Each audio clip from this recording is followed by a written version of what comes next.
sa tamno ni pera takilan la famiwe na hazat boho jako nuse itu buku karabi babanga alo mitibia bi amalu numana matasala kati chikanga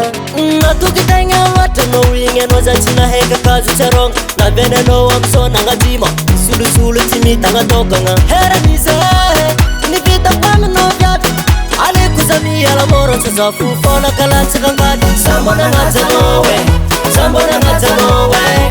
panataku ano fono mitiro sarutoto vyabi sambona ngazanowe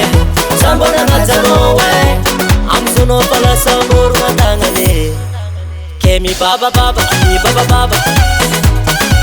ano zom baba ani baba kemi baba ani baba ano zom baba ani baba babuku bataka no bitang itu maksa dinane ine amjono bomila pita piki mana bitambi tienge azanu nake ni chikare ro byabe dichano yichme tamna amplice ko zafana itanti akwe na tukitanga watano winge no zatina heka kazu charong na veneno amsona ngatima sulu timi tanga tokanga hera nisa ni kita kwame no byabe ale kuzami ala moro tsafu fona kala tsakangadi sambona ngazanowe panataku ano fono mitiro sarutoto vyabi sambona ngazanowe amsuno pala samburu matangane kemi baba ani baba ano zom baba ani baba kemi baba ani baba ano zom baba ani baba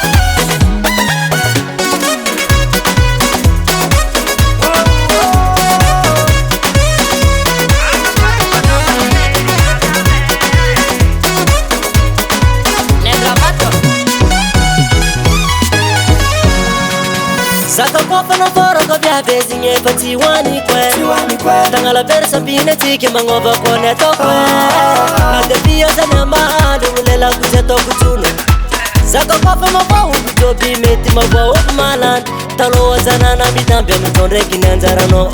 Ina binu barika niranu masno Zapati kudya mino Nyanjikerwe Sirikani batipo kambwasa mande Sapita television nasi Awara chiri no vyadi Isabati kuda zapati Sambara kuiswete ngeken karmi Dwe Keke no yu zapati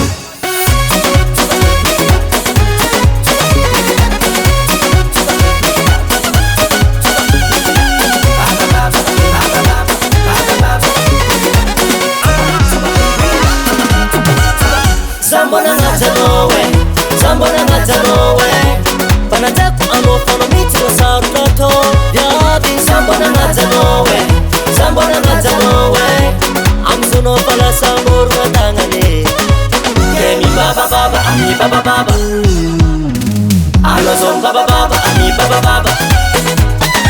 kemi baba ani baba ano zom baba ani baba Studio Cork.